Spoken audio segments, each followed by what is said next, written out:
bitch, I wanna party like Chris Farley.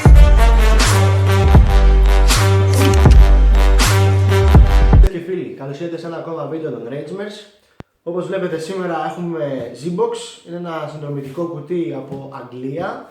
Είναι της εταιρείας της Zavvi, βλέπετε εδώ και τα λογότυπα, ρε παιδί μου. Εντάξει, μινιμαλιστικό κουτί.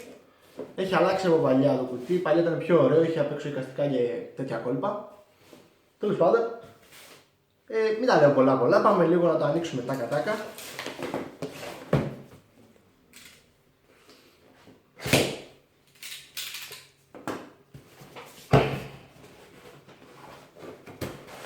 Δείτε λίγο εσείς πρώτα. Ουπ. Και καλό ρε. Τέλος πάντων, ξεκινήσουμε. Θα το βάλω το πιο εδώ.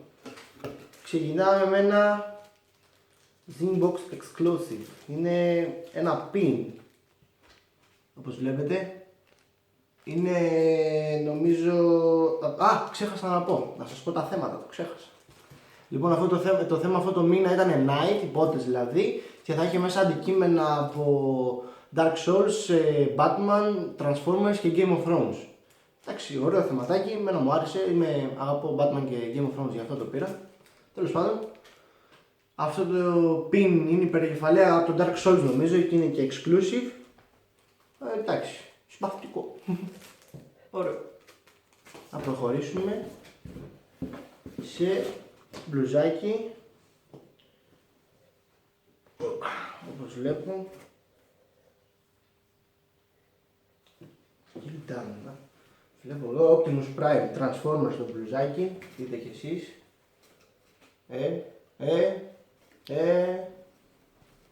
Πολύ καλό. Η στάμπα πολύ καλή, δεν είναι από αυτές τις ψεύτικες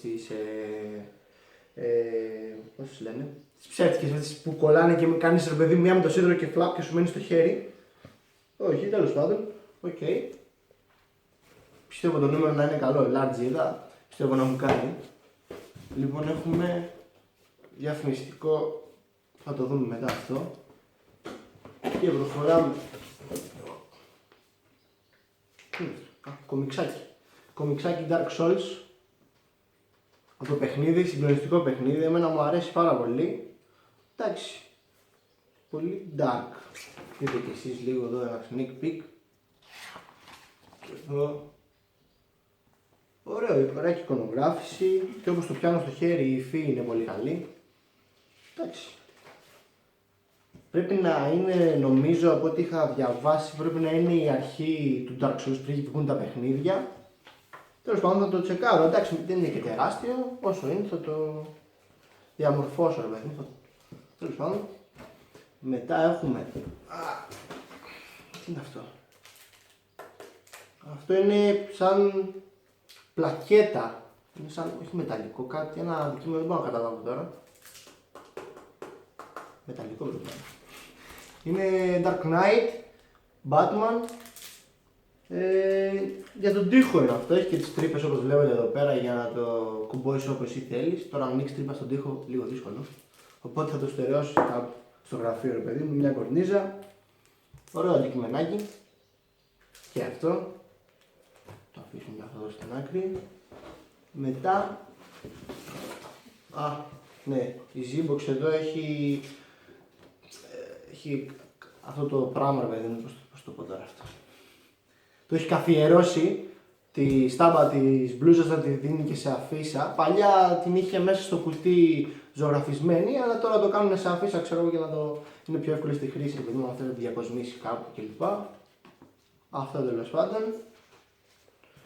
Και περνάμε στο τελευταίο μεγάλο αντικείμενο, που είναι φύγηση.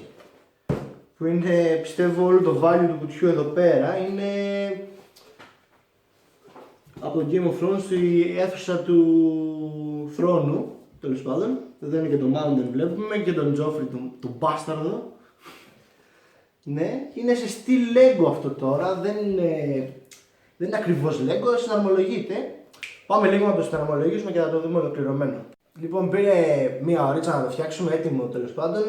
Μου άρεσε πάρα πολύ το δωμάτιο εδώ του θρόνου. δείτε και τη λεπτομέρεια. Εντάξει, είναι και εδώ όπως είπαμε το μπασταρδάκι κάθεται στο χρόνο. Πολύ καλή λεπτομέρεια, μου άρεσε αρκετά. Πιο πολύ δουλειά την έκανε ο Κρήτον από εκεί. Εντάξει, εγώ επέβλεπα. Τέλος πάντων, αυτά ήταν τα αντικείμενα. Και το διαφημιστικό περιοδικό, όπως είδαμε πριν, λέει ρε παιδί μου μέσα τι αντικείμενα υπήρχαν στο κουτί. Και διάφορες short ιστορίες από Night, ρε παιδί μου. Π.χ. τώρα εδώ λέει για τον Jon Snow, πιο πίσω λέει για τον Batman. Τέλος πάντων, και το επόμενο θέμα του Z-Box θα είναι Villains από Batman, DC και από Star Wars. Ωραίο θέμα, πιστεύω και αυτό θα είναι το επόμενο. Αυτά από μένα. Κάντε μας subscribe και like αν σας άρεσε το βίντεο. Αφήστε μου από κάτω comment, θετικά αρνητικά, δεν με νοιάζει, θα τα διαβάσω όλα. Θα σας βάλω από κάτω και link για τη σελίδα μας στο Facebook και για το Instagram. Και αυτά από μένα, τα λέμε την άλλη φορά.